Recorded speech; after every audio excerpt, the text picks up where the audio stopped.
Mais um NMT Conversa aqui nos estúdios do Notícias de Mato Grosso, em Primavera do Leste. E hoje recebendo aqui o meu amigo, que é advogado, especialista em direito eleitoral, Dr. Rafael Soares. Dr. Rafael, muito obrigado pela tua presença aqui. Vamos contar um pouco da tua história, contar um pouco das suas andanças e também falar de direito eleitoral, porque em outubro tem um jogo aí. Isso aí.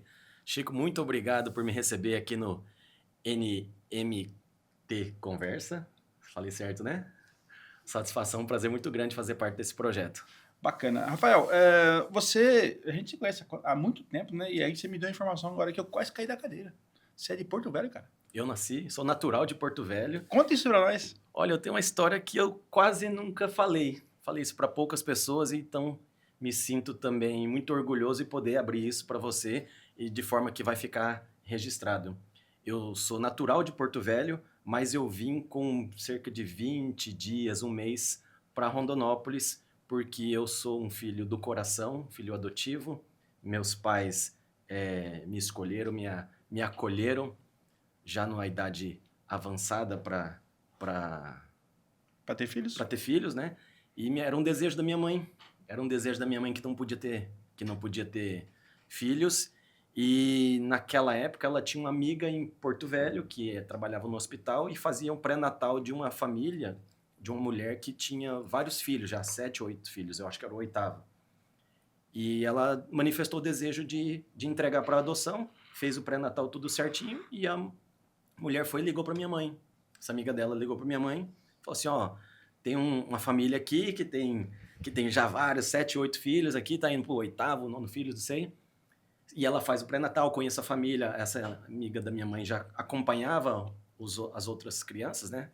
Então ela tinha uma referência social ali já, que a família era numerosa, né? Mas que ela estava manifestando esse desejo de entregar para adoção. E foi quando minha mãe, com a ajuda de algumas pessoas lá em Rondonópolis, se organizou e deu o ok, né? Deu o sim para ela e foi acompanhando o pré-natal. E quando eu nasci, meus pais foram lá, ficaram uns dias lá em Porto Velho e me trouxeram para cá. Tudo regularizado, tudo documentado, mas eu só fui saber disso, eu já era bem velho já. Já fui saber isso com 20 e poucos anos. Cara, e seu pai é uma figura conhecidíssima em Rondonópolis, né? Sim. Conta pra turma aí quem é o famoso. Eu sou filho do Lanchinha e da Dona Santa. O Lanchinha, ele é envolvido com política. Conta pra gente um pouco dessa história dele. Meu pai sempre trabalhou com tudo que você possa imaginar, desde vender picolé, sapateiro, clínica de veterinário, já trabalhou em trator de esteira, trabalhou em muitos órgãos públicos, nos últimos anos da sua atividade profissional. Ele trabalhou em prefeitura, em Câmara Municipal, na CODER, foi assessor de vereador, né, e trabalhou na Câmara Municipal até que ele se aposentou. Qual vereador que ele era assessor? Milton Mutum. No Mutum. Mutum, grande amigo Mutum. Gente boa. E foi nesse meio, né, nesse meio político e de muita sociabilidade que eu cresci e vendo meu pai sempre ativo, sempre cercado de gente, sempre disposto a ajudar, que eu cresci nesse mundo aí, principalmente mais próximo da política. Que legal. Rafa, chama de Rafa porque é assim que a gente se trata.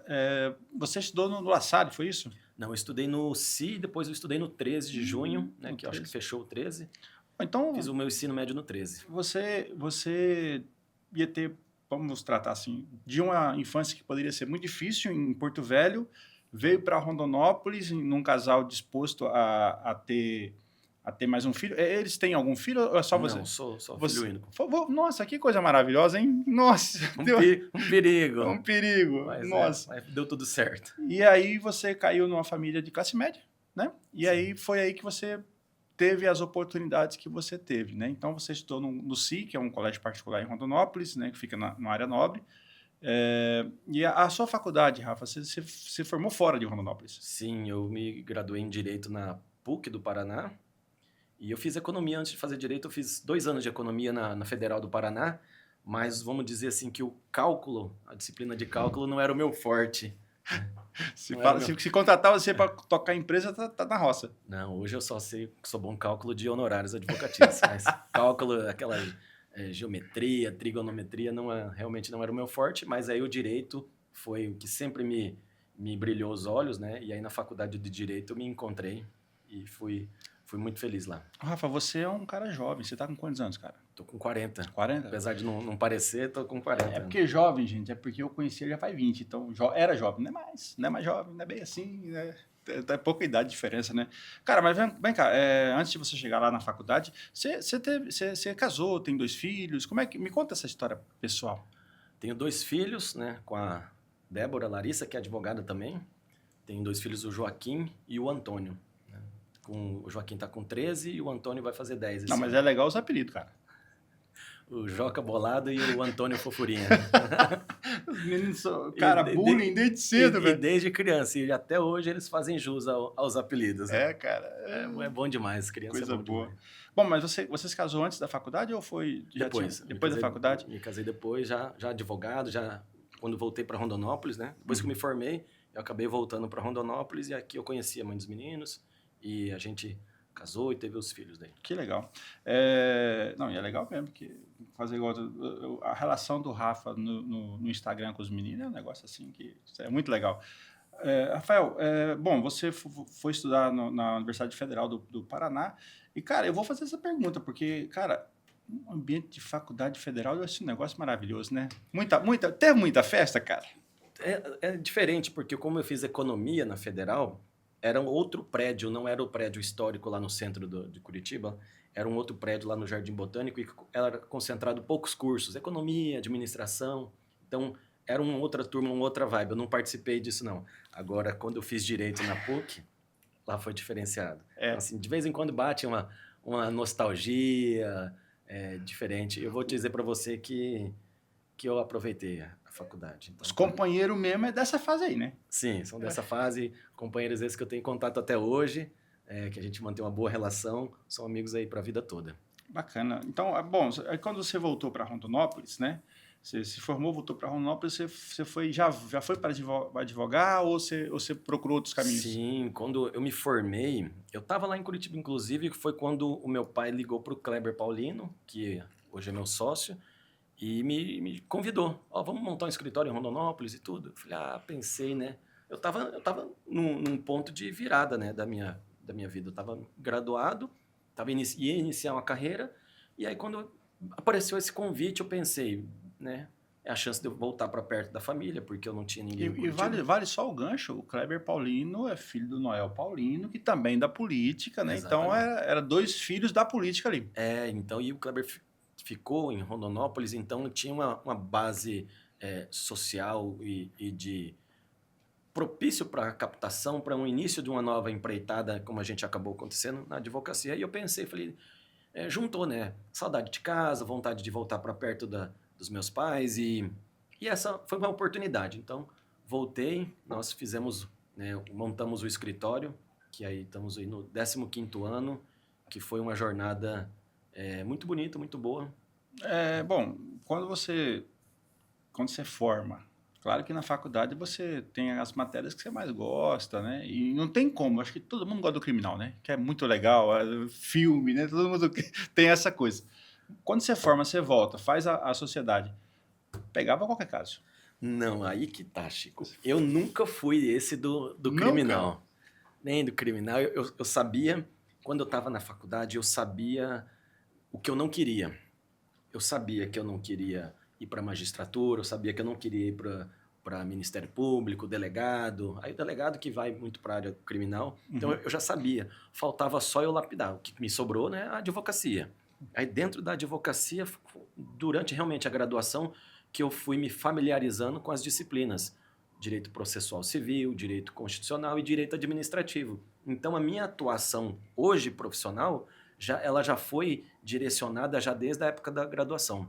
Então, eu me dedicava muito mais nessas matérias, já desde aquela época, a qualificação acadêmica voltada para a minha atuação na advocacia. Então, eu já sabia o que eu queria, que era trabalhar com direito civil, com direito público, direito administrativo. Aí o direito eleitoral aconteceu realmente na parte final, na fase final da graduação, porque eu também me envolvi com questões de DCE, Diretório do Centro Acadêmico, Diretório Central dos Estudantes, me envolvi na parte da política acadêmica E naquela época, minha faculdade tinha 34 mil alunos naquela época, e eu fui o representante dos alunos do DCE. É um prefeito, né?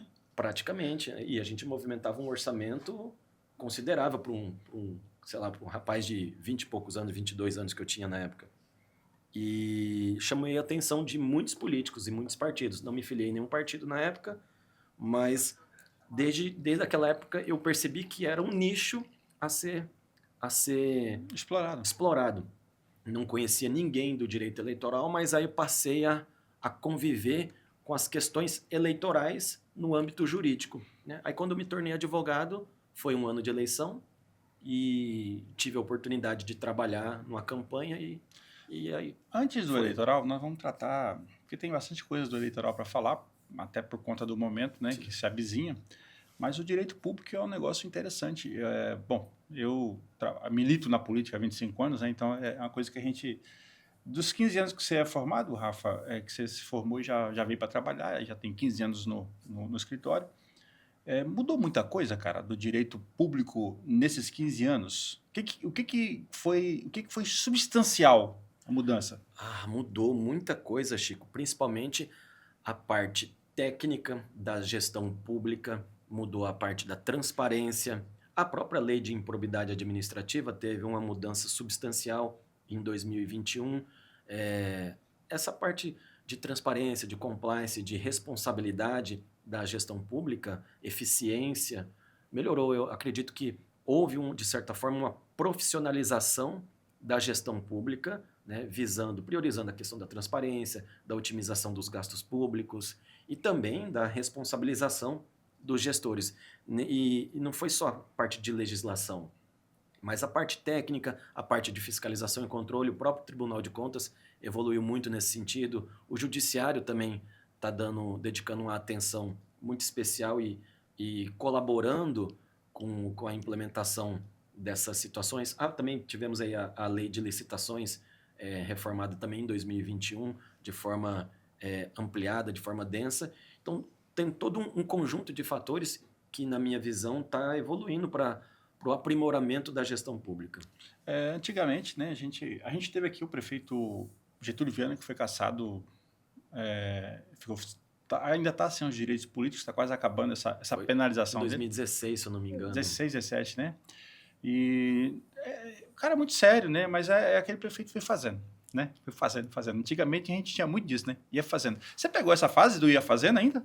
Sim, com toda certeza, ia fazendo, e até hoje tem muitos gestores que têm aquela mentalidade da época e aonde nós temos o corpo técnico, o corpo jurídico, que a gente faz alguns assessoramentos nesse sentido, onde a gente encontra a maior resistência nesse sentido é justamente a mentalidade de antigamente.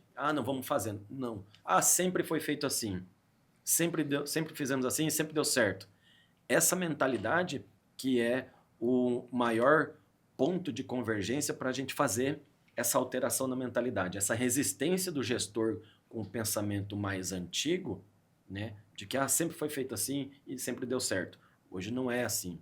A legislação mudou, o judiciário mudou, os meios de fiscalização mudaram, a participação do cidadão ela é cada vez mais relevante e a responsabilização, né? Nesse intervalo também tivemos, por exemplo, a lei da ficha limpa, que justamente penaliza os gestores, né, com consequências eleitorais de atos praticados no âmbito administrativo. Mas olhando, claro, né, você é um legalista, é um advogado que trabalha com, né, então é o freio, né, acaba sendo o freio do gestor.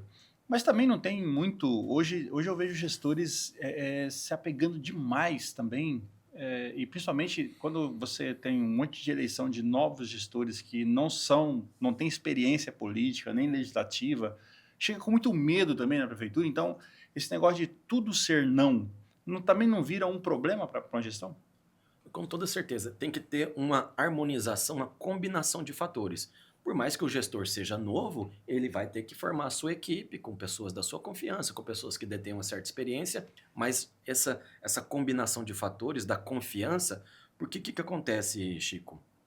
Muitos dos problemas que vão aflorar, que vão transbordar ou que vão ganhar repercussão, notoriedade lá no final da gestão, vamos falar aqui um exemplo de um prefeito, eles começaram justamente na falta do não adequado nesses primeiros anos da gestão. Uhum. Ou na falta de observância de um requisito, na falta de um parecer, ou na inobservância de um parecer negativo que foi ignorado. Então, na falta de uma medição correta, na falta do pagamento de uma nota correta. Então, são detalhes que são ignorados, seja por motivação política ou realmente por uma deficiência técnica, uma deficiência na comunicação entre essa estrutura, entre setores dessa estrutura administrativa. Então, na minha visão, o gestor, né, que chega agora, esses que chegaram agora, eles têm que harmonizar, combinar uma gestão com pessoas experientes, que sejam da confiança, e justamente delegar essas funções justamente para destravar, vamos dizer assim, a gestão, mas claro que sempre respaldado juridicamente. A importância de um consultivo jurídico de qualidade, técnico e com responsabilidade é um fator que vai impulsionar, pode travar sim a gestão, mas também pode impulsionar e alavancar muito o desenvolvimento da gestão. Ainda tratando de direito público, né? Lá atrás, quando você chegou em Rondonópolis de volta, né? Quem que era o prefeito há 15 anos atrás em Rondonópolis? Quando eu voltei, era Zé do Pátio. Acho que era o Zé do Pátio, mas foi quando também ele saiu, entrou o Ananias, algo nesse sentido. Você imaginou, hoje, semana agora, nós publicamos a notícia no Notícias de Mato Grosso que o prefeito Cláudio, ele criou um cargo de compliance. Imaginaria um negócio desse há 15 anos atrás? Ter um compliance exclusivo na prefeitura? Para você ver, né? Eu não tinha nem pensado nisso, mas a importância de ter um profissional técnico imbuído dessas responsabilidades justamente para blindar a própria administração, não a figura do prefeito, não a figura do gestor, mas a administração como um todo, justamente de cometer determinados erros, porque a gestão pública é feita por gente, Sim. Né? E gente erra, mas claro que sem esse intuito. Então, o que puder fazer justamente para otimizar a gestão pública, eu acho super válido. Nós temos bastante exemplos aqui sobre gestão pública se tratando do executivo, né? Agora, quando a gente parte para o legislativo, por exemplo, as câmaras municipais, como tem menos recurso, a rotatividade e quem ganha a eleição, muito mais gente que nunca foi nada na política e vira vereador e aí ganha uma eleição para presidente da Câmara, as confusões são maiores, né? São, Chico, mas de toda forma, ainda que entra lá na Câmara um vereador, uma vereadora que nunca esteve envolvida, às vezes não tem nem como é que eu posso dizer, nenhum grau de instrução educacional, digamos assim. Não tem problema, porque a Câmara Municipal, primeiro que o cara que se candidata, uma mulher que se candidata, já na minha visão já é louvável, já é tomado de uma coragem, porque você tem que ser muito corajoso, corajosa, para colocar seu nome à disposição. Então, eu tenho o máximo respeito por toda pessoa que se coloca como candidato ou candidata. E ser eleito significa justamente que o eleitor, ele se identifica naquele candidato ou candidata. Então, esse é um outro ponto. Então, eu não vejo essa para mim, não é um problema o gestor, né, o agente político, não ter esse grau de instrução técnica. Porque aí que, na minha visão, vem um outro gargalo que é preciso voltar às atenções. É justamente a capacitação técnica do corpo de servidores. A capacitação técnica do corpo administrativo, do poder legislativo, sobretudo das câmaras municipais de municípios menores. Por quê? Aí esse é um problema que não é só de município pequeno. Também a gente encontra em municípios maiores, como Primavera, Rondonópolis, Cuiabá, Várzea Grande, que é a produção legislativa. E também no âmbito estadual, no âmbito federal. A produção legislativa, eu penso que essa sim poderia melhorar. Porque o agente político, o vereador, ele é aquele que vê a dor da população. Sim. Então, ele escuta, ele acolhe, ele filtra e ele passa para a sua equipe técnica produzir a matéria legislativa que ele leva para o plenário para votação. Quando aquilo passa, aquilo é aprovado, aquilo é sancionado, e de uma forma tecnicamente ruim ou legislativamente pobre, aí sim eu penso que é uma situação a ser considerada. Às vezes, um projeto de lei ele não passa pelo devido debate, ele não é aprofundado nas comissões, ele não tem um tempo de maturação, não tem um tempo de reflexão. O vereador, ele não utiliza, aí sim a minha crítica que eu faço é isso, aí não depende de grau de instrução, não. O legislador, ele poderia utilizar da estrutura administrativa da forma mais adequada. Porque é do político, o cara quer ser político, então chama uma audiência pública para debater um projeto de lei específico. Não sei, um projeto de lei... Seja qual seja.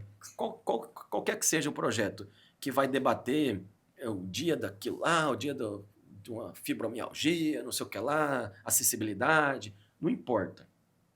Dentro do nicho dele, da educação, do esporte, não importa. Utiliza os instrumentos que toda casa legislativa tem à sua disposição para amplificar. Aí ele quer fazer a política dele, faz. Eu acho super válido, eu acho que tem que fazer mesmo. E a comissão, por exemplo, que é composta pelos vereadores a comissão de justiça das casas de leis, isso é um problema do vereador não ser um advogado, não ter um advogado? Como é que você vê isso? Não, eu não vejo esse problema justamente porque tem a equipe técnica, tem o jurídico, tem o administrativo, pode ser que tenha assessores. Eu sei que na realidade das câmaras menores, pode ser que não tenha assessor disponível. Sim. Mas se tiver, usa, consulta, chama, pede parecer, pede opinião, pede uma redação, pede um refinamento. Sim. Justamente para... Ou então chama a população. Não precisa fazer votações a toque de caixa, porque são essas situações também, muito projeto de lei que é votado a toque de caixa, que macula a imagem do legislativo. Sim. Projeto que é aprovado sem o debate aprofundado, chega hoje à tarde, já é votado e aprovado hoje à noite. Sim. Eu vou entrar num assunto assim meio... botar você na bola dividida. Você conhece a estrutura política de Primavera do Leste, porque você vem sempre aqui. E também conhece a de Rondonópolis, porque lá você está. E aí a gente tem algumas diferenças, e aqui em Primavera, e eu falo isso porque eu já fiz matérias dizendo isso, aqui a população, assim, eu vejo que tem meia dúzia de gente no grupo de Zap que aterroriza os vereadores. Então, as modernizações que precisam ser feitas, muitas das vezes, eu vejo que a Câmara não toma coragem de fazer por conta desse barulho. Esses dias teve uma confusão, uma discussão enorme para aumentar um cargo na Câmara. Só que quando você olha para Rondonópolis, por exemplo, se eu não me engano, até 8 ou 10 cargos para cada gabinete, né? E é necessário porque, senão, como é que o vereador vai ter estofo para tocar o mandato de forma correta? Como é que você vê essa diferença e esse medo que os vereadores, por exemplo, de Primavera do Leste têm em relação a colocar as necessidades da Câmara e mostrar que o Legislativo não é só... Porque fica aqui, vou te falar assim para você entender. Discussão de diária, discussão de... É como se fosse, sabe, é um negócio assim, que você vai em qualquer outra cidade maior, ninguém se discute diária, ninguém se discute quantos assessores tem, discute outras coisas que são importantes. Como é que você vê isso? Eu vejo que pode ser algo regional, pode ser algo local, algo cultural, que tem que haver parlamentares ou agentes políticos, vamos dizer de forma ampliada, para romper com esse ciclo. Porque se tiver dentro do respaldo da lei, meu irmão, cria. Não, e aqui eu vou dar outro, é que eu lembrei aqui, vai lembrando. Você acredita que a Câmara de Primavera do Leste não tem comunicação, não tem uma licitação de agência, desde que eu venho aqui desde 2009, eu estou aqui, né? Venho e volto. Não tem uma empresa, uma agência licitada, não tem um recurso para poder divulgar as matérias que os vereadores produzem. Então, veja só, eu não sabia desse fato, mas só, como é que eu posso falar? Só complementando uma opinião que eu manifestei agora há pouco, justamente são situações como essa e a ausência de uma comunicação adequada que facilita na maculação da imagem da Câmara, ou da Prefeitura, né, ou dos gestores, enfim. Porque a comunicação com a população ela é importante. O assessor ele tem a sua relevância, ele tem o seu papel como ponte entre a demanda do cidadão e o agente político, para fazer essa interlocução, porque o agente político ele não é onipresente, ele não é onisciente, precisa haver essa comunicação. E a população também. Porque se a população só fica sabendo do trabalho legislativo através do WhatsApp, do grupo de WhatsApp, é muito pobre. E eu ainda digo mais. Recentemente eu estive em Brasília, na Câmara dos Deputados, e eu passei alguns dias lá com alguns colegas deputados que eu conheço daqui do Mato Grosso e de outros estados, para fazer eu estava a trabalho, estava como advogado nos tribunais e nos intervalos eu tive lá na Câmara. E eu pude ver a intensidade, a profundidade, a densidade do trabalho dos deputados, a complexidade, o afinco lá, em loco. Só que, da mesma maneira, eu pude perceber que esse trabalho, essa divulgação, essa determinação, ela não era amplificada, ela não era divulgada. Eu, como cidadão, pensava, esse deputado ele não faz nada. Quando eu passei uma semana, 4 dias com o deputado, eu vi o tanto que o deputado trabalhava. Não, eu brinco sempre quando eu tenho a oportunidade de falar, né? Brinco não, é uma forma de comunicar a verdade.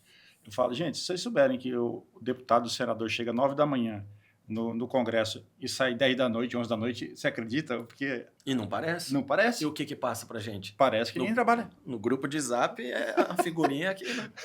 Mas é justamente isso. Então, essa comunicação institucional, ela é importante. Então, se você não comunica que você está fazendo o seu trabalho, qual que é a imagem que você passa para o destinatário do seu trabalho? É que você não trabalha. Não, e você quer ver o agravante aqui em Primavera? Cara, ele reelegeu 3 vereadores de 15. Por que aí eu falo para os vereadores. Esse diagnóstico tem que ter individual de cada parlamentar, mas também não deixa de ser um diagnóstico institucional, coletivo. Exatamente. É muito complexo, né? As pessoas, elas ficam com esse medo, ficam olhando, cara. Eu falo assim, mas será que não vai ter um presidente nessa Câmara aí que vai romper essas barreiras? Por outro lado, né, assim, a comunicação, na minha visão, é o tema central, né? Também é parte do cerne de uma gestão institucional, vai ser o que vai pautar essas eleições de 2026, mas veja só, não necessariamente o deputado que é mais engajado, que tem maior engajamento em rede social, que comunica mais, ele não necessariamente é o que tem maior produtividade legislativa, pelo contrário. Sim. Sim. Falando em comunicação, e agora a gente vai entrar num assunto que eu acho muito... a gente já faz isso faz uns 2 dias, que é quando a gente fala assim, campanha eleitoral nada mais é do que uma campanha de comunicação. Né? O sujeito se candidata. Uma campanha de venda, né? É a comunicação, é uma campanha de comunicação, é publicidade pura, na veia, né? E aí precisa que o jurídico esteja afinado para dizer isso pode, isso não pode, porque em regra, né, a gente já trabalhou em campanha junto, então assim, de eu querer fazer e precisava fazer e você falar, não faz. Acontece muito. Acontece. E aí, cara, bom, dentro desse ambiente que nós estávamos falando aqui no início, que você se formou, né, por conta do seu pai, por conta do seu sócio, todo mundo fazendo isso, e daí você também gostou e trabalha hoje com direito eleitoral. Baseado também no que você viu lá no início, vou voltar de novo à mesma pergunta, lá no início da sua carreira, depois de formado, e você chegar hoje, modernizou muito também, né? Muito, porque modernizou a campanha, a forma de fazer campanha, modernizou a legislação, porque a sociedade também se modernizou. A tecnologia modernizou. Em 2011, onde surgiu a rede social, a partir daí se fortaleceu muito, né? Sim, tem um julgado do STF em 2010 que estava sendo discutido a possibilidade de fazer campanha eleitoral no Twitter na época. E a ministra Carmen Lúcia, se eu não me engano, foi quem disse o seguinte, a rede social, que era o Twitter, que era que estava mais forte na época, era como se fosse uma mesa de boteco virtual. E naquela época, o maior meio comunicacional para a campanha, para a propaganda eleitoral, era a televisão, depois o rádio e a campanha na rua. Sim. A internet não existia, né? Era bem pequeno. Bem pequeno. E isso foi aumentando. né? Já em 2016 a gente já tinha outro cenário. Outro cenário. E de lá para cá, 2020...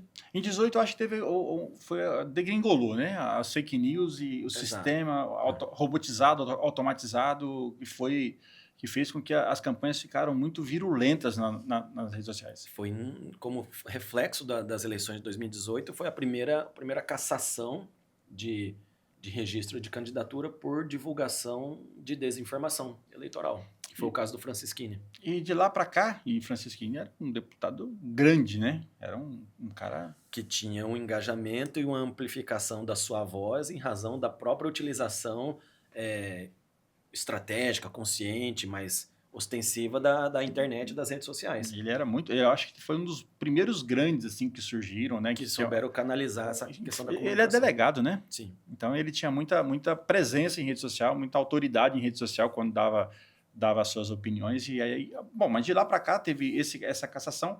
E hoje nós estamos aqui com um problema enorme, né? Chamado inteligência artificial, né?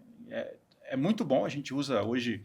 O Notícias de Mato Grosso, ele é muito automatizado por conta das redes sociais, das inteligências artificiais, por exemplo. Antigamente a gente tinha que ter gente para postar nas redes sociais, hoje é tudo automatizado. Hoje você posta no site e já vai para tudo quanto é lugar, e isso ajuda bastante. Bom, isso na empresa privada. Nas eleições, além das automações que não pode se ter, né? Existem as vedações, nós também temos aí essas coisas do deepfake, os vídeos, né? E aí como é que vai para nossos pais, porque minha mãe, seu pai, sua mãe, não caem nesses negócios, cara, porque é um negócio de doido esse, hein? Olha, é difícil. Voltamos naquela mesma tecla, comunicação. E a comunicação para o âmbito educativo, para o âmbito pedagógico, informativo, justamente do que pode e o que não pode ser feito.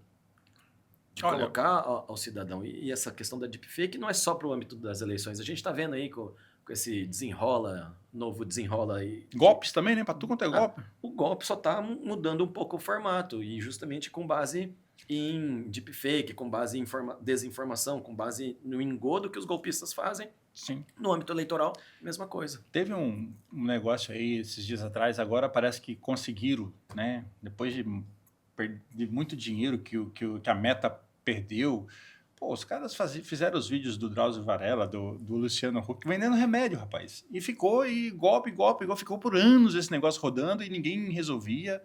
E aí, Rafa, a gente, lógico, nós vamos voltar daqui a pouco falar de deepfake, vamos falar das eleições, das inteligência artificial nas eleições.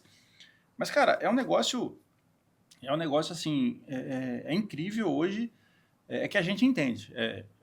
Minha formação permite que eu entenda o que é, meu dia a dia permite que eu entenda que a hora que eu bato o olho ou a notícia que é falsa, a gente sabe. Tudo que é muito absurdo, né? Mas o brasileiro tem um negócio, né? Eu acho que o ser humano, né? Porque não é só no Brasil, não. Eu acho que no mundo inteiro. Quanto mais absurda a mentira, mais fácil o cara cai. E agora com um videozinho, cara... Tem o viés psicológico, né? Que desperta a curiosidade, quanto mais...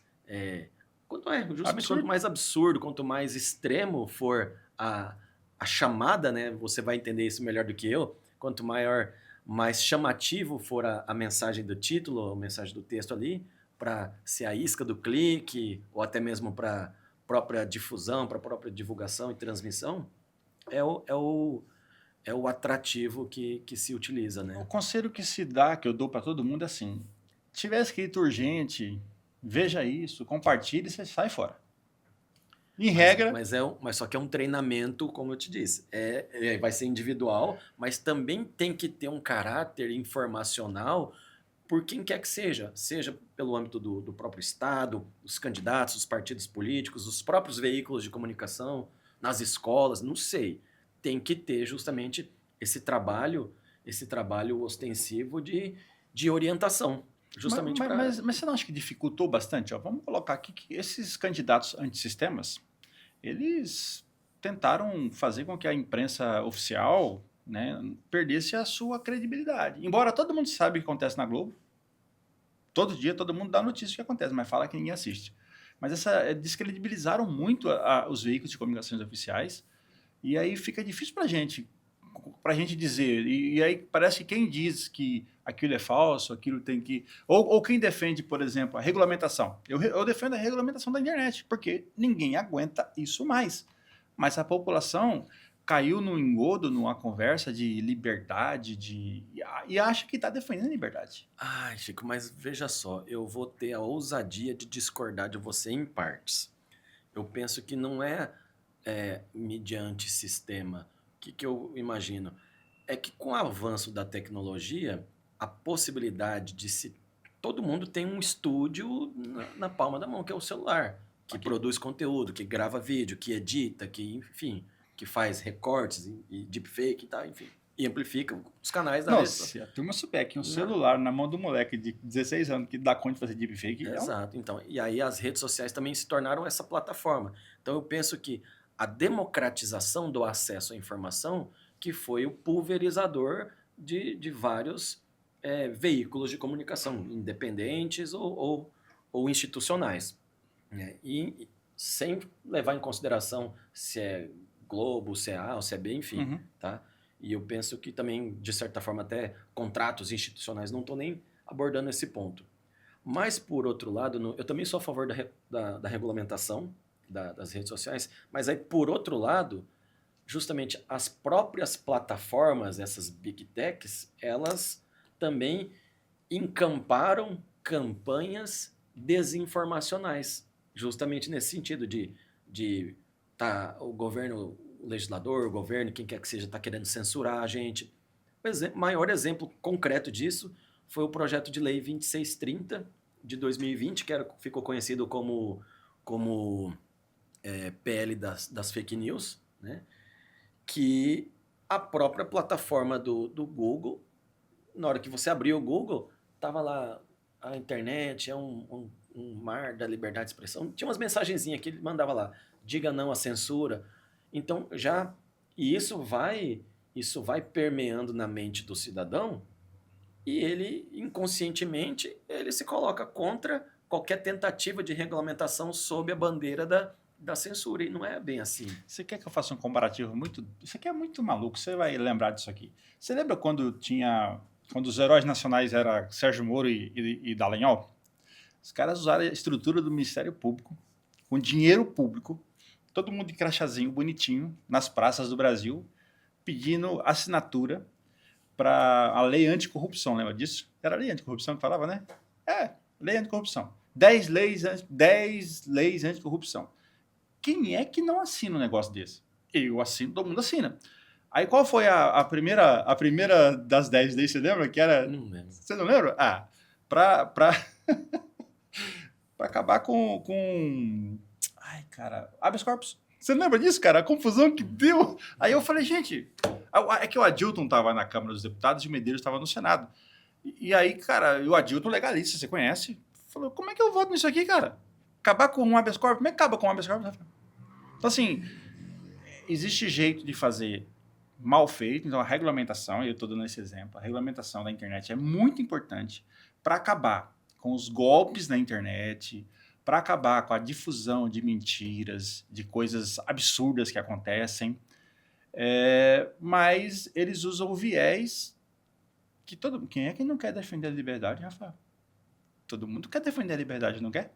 Só que liberdade não se confunde com irresponsabilidade. Com certeza. Como que na minha utilização do meu direito fundamental da liberdade, eu vou criar uma notícia falsa, uma deepfake, que pode ir lá prejudicar outra pessoa, a candidatura, uma empresa, quem quer que seja. Esses dias a China, vou falar da China que eu acho legal. A China, eu estou estudando muito a China. Então a gente vai vendo que a ditadura deles é só um jeito diferente de viver. Que o pessoal fala de ditadura. Estou falando de ditadura, gente, porque é o que se fala na internet. Eu não vejo ditadura. Não tem como ver, porque a liberdade lá é ampla, todo mundo vive do jeito que quer. Esses dias a China baniu. Se você, por exemplo, se o cara não for advogado, ele não pode falar de direito na internet. Não pode mais isso lá. Então, se o cara não é médico, não pode falar de medicina. Se o cara não é psicólogo, não pode falar mais de psicologia. E acabou. E agora eles fizeram uma outra coisa que foi... Eles estão mudando a legislação e aí, só que lá todo mundo respeita, né? Lá o governo diz e está dito, né? Então eles estão acabando com esse tipo de liberdade. Quando lá também, eu não sei se você sabe, mas lá também já teve o WhatsApp, lá já teve Facebook, já teve Instagram, mas lá teve um ataque a tiro, né? A bala numa escola, e o governo chinês pediu para o Facebook informações e eles não deram. Fizeram igual fizeram com o Drauzio Varela, 6 anos para. Aí eles cortaram. Aí quando o WhatsApp, a Meta comprou o WhatsApp, eles cortou também. Porque não, esse rapaz aqui não serve aqui. Então é um jeito diferente de fazer. Então quando eu vejo essas coisas esse tipo de afunilamento de regras enrijecidas, eu acho muito bom. Eu não sei o que você pensa dessa forma, desse jeito. Olha, tem prós e contras, né? O afunilamento, o enrijecimento de algumas regras depende. Depende do grau de liberdade que a gente está. Uma das questões, só mudando um pouco de assunto, mas sem mudar muito, esse enrijecimento de algumas regras, por exemplo, muito se critica o enrijecimento das regras eleitorais aqui no Brasil. Um dos fundamentos é justamente a capacidade da forma de fazer campanha de influenciar o eleitor. Sim. Porque o eleitor médio, ele é confundido, ele pode ser enganado, ele pode ser desinformado, e razão pela qual se protege a liberdade do voto.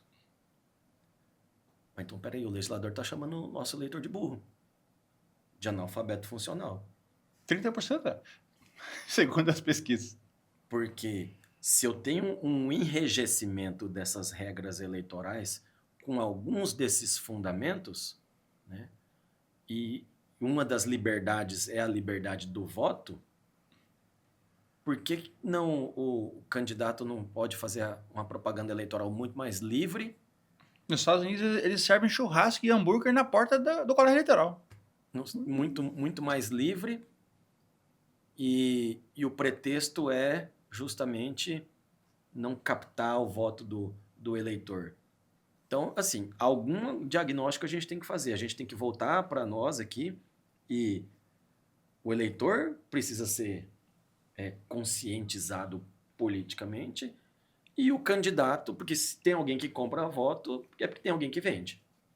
Se alguém é eleito com isso, é porque algum resultado dá. Ah, claro. Claro. A gente falou aqui do que mudou, né, da lei, por exemplo. Cara, eu sou da época, né? Certamente você também lembra disso. Dava-se brinde, chaveiro, boné, camisa. Eu gostava do showmício. E era bom, né? Eu costumo dizer que eu perdi o meu primeiro beijinho, né? Eu perdi o BV. Meu primeiro beijinho foi no showmício. Quem que era o artista? Numa época era uma campanha presidencial que tinha bastante show grande, né? Na época ali onde era o Atacadão, era o estádio ali, né? Era naquela época ali. Rapaz, não, teve aquela campanha em 2008 do Adilton, cara, showmício toda semana. Tinha semana que tinha 2, 3. Muito bom. Era muito bom na época. E aquilo influenciava o voto do eleitor? Cara, é um negócio maluco, né? Não sei. Então, e as emendas que estão, essa chuva de emendas, esses eventos agropecuários e festa de rodeio, festa de peão e festa de padroeiro e festa da cidade, com tanto de show, com tanto de emenda? Também não. Para mim é uma nova roupagem. É só um jeito de driblar. Para mim é uma roupagem. É porque o deputado que deu a emenda vai lá no palco, né? Esses dias rodou muito na internet o Wesley Safadão e a prefeita cantando, rapaz, e tudo. O que é isso? E aí o princípio da impessoalidade, da moralidade. Então, assim, é questão da gente conscientizar e conversar sobre o que pode realmente e o que não pode. E aí, como que você defende a regulamentação ou não, o enrijecimento dessas regras? Hoje... Então, o comportamento do gestor público, do candidato, ele também influencia nesse sentido. Mas o problema é que, assim, se você pega aí uma cidade que o cara culturalmente usa o mandato inteiro fazendo show, evento, e o outro vem com a roupagem diferente, e aí ele faz outro tipo pega o dinheiro e gasta de outra forma, rapaz, o cara que talvez gaste de outra forma, com mais acesso, né, à saúde, educação, qualidade de vida para a população, ele vai ser criticado pela população. Cara, é um negócio de louco. A forma como ele comunica isso também importa. Eu sou defensor da comunicação. Então, Rafael, como é que você acha, qual vai ser os maiores desafios dessa eleição? o desafio, eu costumo dizer que são alguns desafios eu costumo pontuar, mas eles partem da mesma matriz, que é o abuso. Desafio da fake news, desafio da inteligência artificial de forma desordenada, o desafio do abuso do poder econômico e, eventualmente, do abuso dos meios de comunicação, o abuso do poder político. Então, o abuso dos meios de comunicação, como fake news e deepfake, abuso do poder econômico, o abuso do poder político. Justamente nessa ânsia de se comunicar de forma amplificada, de forma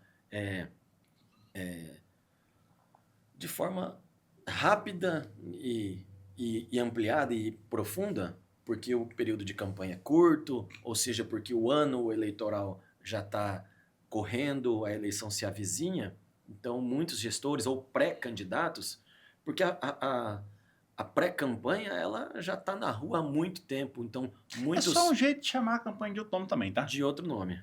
É campanha eleitoral, é 6 meses de campanha eleitoral.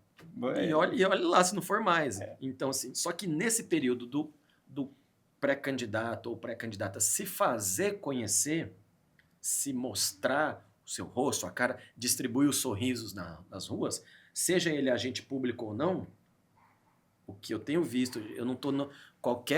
Deixa eu até falar aqui para a câmera. Qualquer semelhança situacional é mera coincidência. Não estou individualizando conduta de ninguém. Sou a favor da comunicação.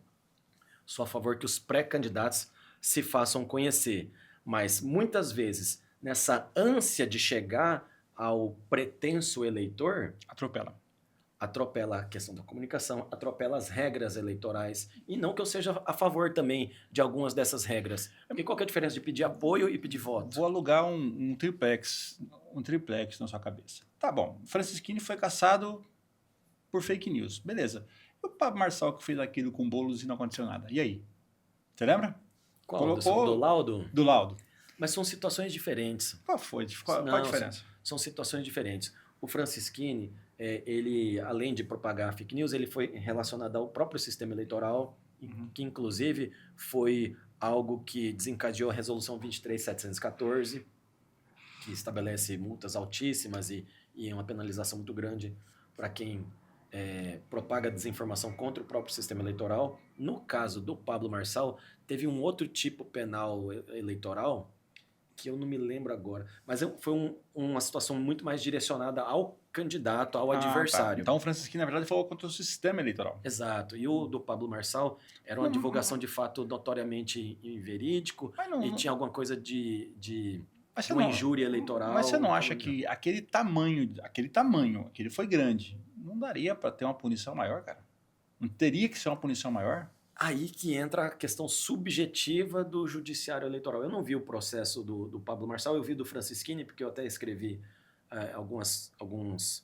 alguns textos naquela época, mas o do Pablo Marçal eu não vi com profundidade, só os recortes mesmo. E eu imaginei que ele pudesse ter o registro cassado, que pudesse ter alguma outra consequência muito mais grave, que era o que poderia acontecer. Foi na eleição 2024? Foi agora, a última eleição.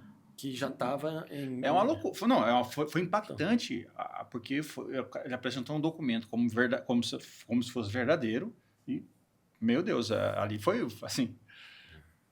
Eu acho que teve... Essa semana, tem um mês aí, mais ou menos, teve um negócio na Rede Globo que foi... Nossa, o PowerPoint do Master. Eu nunca vi, assim... Eu tenho que rir, gente, que a Globo é para nós jornalistas a referência e não há como mudar isso, tá? O jornalista que fala que não queria ter trabalhado na Globo ou trabalhar, isso é um fato. É a referência, ela não é nacional, é mundial. A Globo teve duas coisas que ela fez na vida que foi muito ruim, cara. Primeiro foi aquela editou o debate do Collor com Lula, que depois pediram desculpa, né?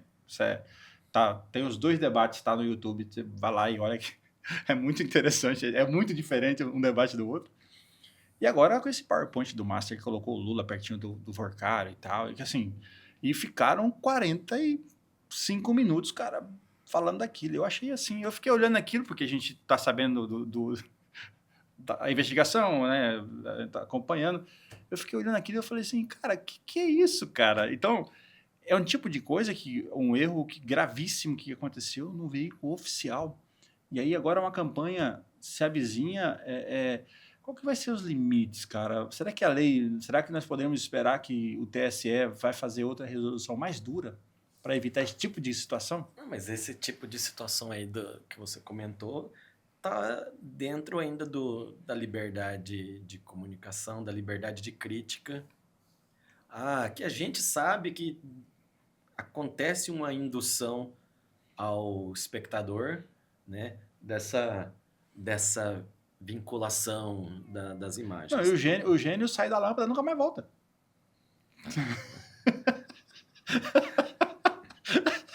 Mas eu penso também que parte da própria liberdade de imprensa, não foi, na minha opinião, não foi um ataque direto, não foi Sim. algo vinculado. Claro que daí tem, como te falei, tem algum... Tá discussão.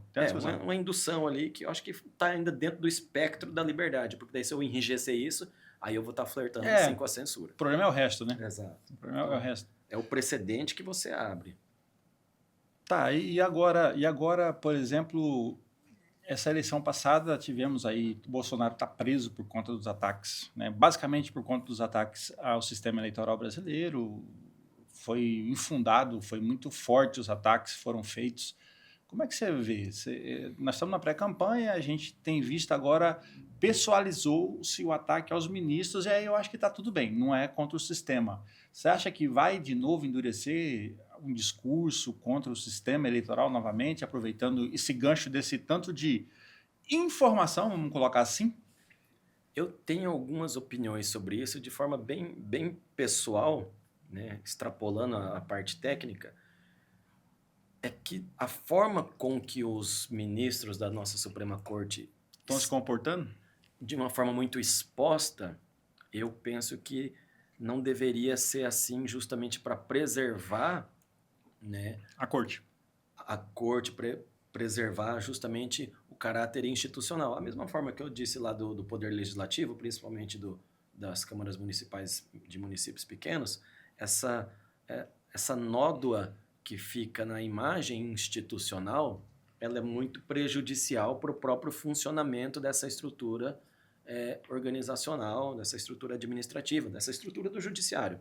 Então, me parece, eu também sou contra esse ataque pessoal aos ministros da nossa Suprema Corte. Posso não concordar com a decisão deles, mas eles também, da mesma forma que eu respeito uma pessoa que se torna candidato, tem que se respeitar alguém que está como ministro da Suprema Corte, por mais que seja uma indicação do Executivo, tem o notório saber jurídico, tem uma história, uma bagagem jurídica. O Congresso aprovou. E tem a aprovação da outra esfera institucional. Então, acho que tem que haver esse respeito pelas instituições.